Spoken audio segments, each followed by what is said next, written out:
Muchas gracias. Señora Rajavi, distinguidos compañeros de mesa, estoy totalmente de acuerdo con las brillantes intervenciones que me han precedido y aprovecho para, puesto que ya el diputado Xuclà lo ha mencionado, un retorno a la historia, a los iraníes que nos visitan, les quiero decir que la historia es muy profunda en el país en que se encuentran. A pocos kilómetros de Madrid se encuentra Córdoba, donde uno de los filósofos más ilustres del Andaluz desarrolló la teoría de la disputa y de la discrepancia en la interpretación de los textos religiosos, un tema que sin duda sigue plenamente de actualidad en el mundo islámico y en el que los aquí presentes y el movimiento en el cual ustedes luchan pues sigue en la vanguardia. Estamos en un centro que se lleva el nombre de Gabriela Mistral, que no solamente fue una gran escritora, la única premio Nobel en lengua castellana, sino que además fue una gran luchadora por los derechos de la mujer y la igualdad en relación con el trato a las mujeres. Pero también están ustedes en la tierra de Juan de Mariana, que es un pensador, un teólogo del siglo XVI, de Aragón, también a pocos kilómetros de Madrid, que desarrolló y conceptualizó la idea de la resistencia contra la opresión, contra el absolutismo. Hasta tal extremo que recientemente una profesora de la Universidad de París, Françoise Guillon, ha explorado la relación entre esa teoría de la resistencia al poder absoluto y tiránico en Juan de Mariana a través del derecho natural como fundamento y el pensamiento que lleva a y que sostiene los valores de la Revolución Francesa y cómo ese principio se plasma en los documentos, no ya solo de la Revolución Francesa, el derecho a la resistencia a la opresión es un derecho en la Declaración del Hombre y del Ciudadano de 1789, sino también en los principios de la Carta de Virginia y de los documentos fundadores de los Estados Unidos. Hasta tal extremo es así que, insiste esta profesora de la Sorbona, el símbolo de la Revolución Francesa, que los que viven en París lo conocen, es Marianne, es la traducción al francés de Mariana, puesto que en plena revolución los contrarrevolucionarios despectivamente se referían a los revolucionarios franceses con el nombre de Marianos, de Marianne. Es un ejemplo de hasta qué punto la lucha por la resistencia que ustedes representan y que ustedes están en la vanguardia está vinculado a una parte de la acción y de la lucha y del pensamiento español y del Andaluz en el caso de Averroes, que es el filósofo al que yo me refería antes. Pero a los españoles que se encuentran aquí, yo quisiera indicarles igualmente, supongo que muchos lo sabrán,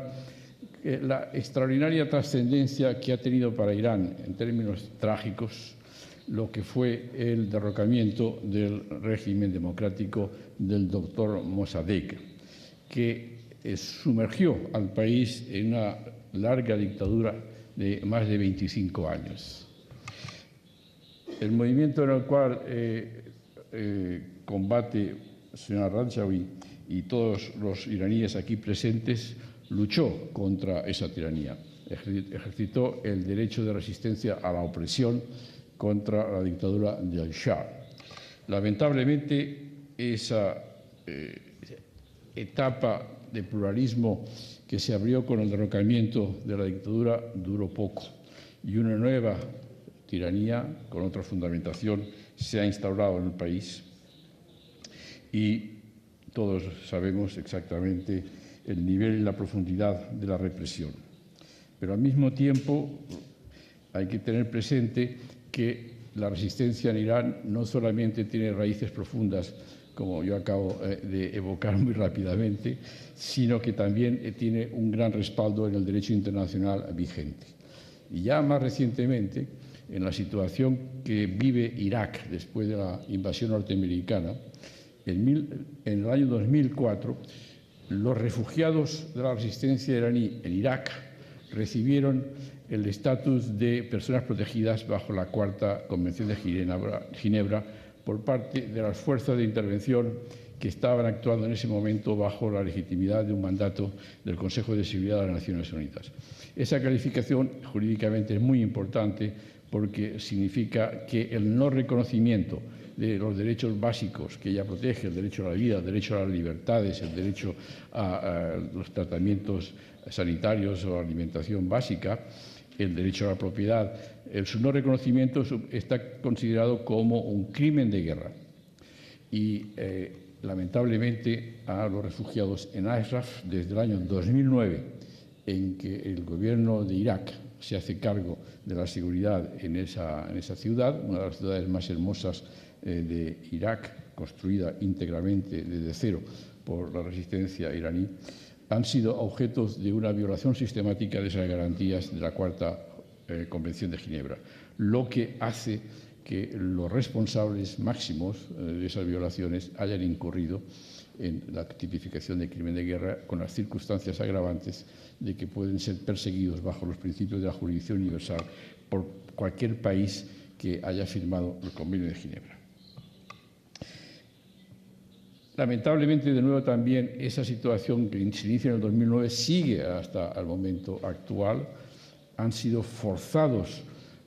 casi la totalidad de los residentes de Irak a pasar de una hermosísima ciudad construida por ellos, como he dicho antes, a una especie de campo de concentración donde estar encerrados en un perímetro muy reducido, en condiciones difícilmente consideradas humanas, como ha reconocido recientemente un comité de Naciones Unidas al cual ha hecho alusión la señora Rajavi. Y esa situación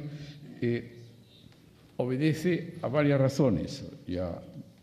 Vidal Quadras lo ha mencionado, una de ellas es la influencia de Irak, del régimen de Irán sobre el gobierno actual de Irak para que tenga a los refugiados en circunstancias absolutamente inaceptables desde el punto de vista del derecho interno de Irak y del derecho internacional. Pero también obedece a la voluntad de atacar un símbolo de la resistencia como es Ashraf. Y en estos momentos esa voluntad de ataque ya no solamente es sobre la libertad de las personas, sino también se refleja sobre la voluntad de apropiarse de los bienes, de los terrenos, de los inmuebles, de lo que es la infraestructura de una sociedad, de una ciudad, de una gran ciudad, de una hermosa ciudad construida por el movimiento Mujahideen. Frente a eso, efectivamente, ya se ha dicho aquí, yo no voy a repetirlo, los iraníes en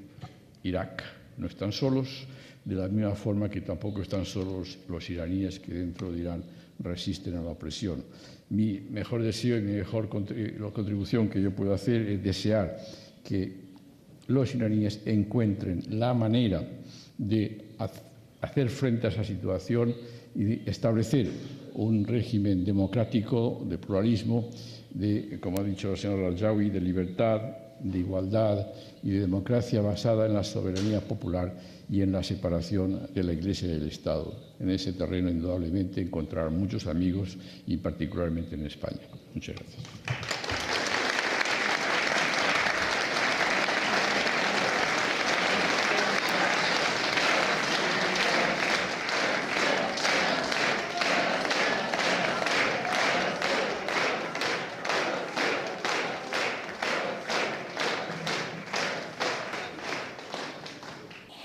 Y ahora me complace dar la palabra a otro gran amigo de la causa de la libertad y la democracia en Irán,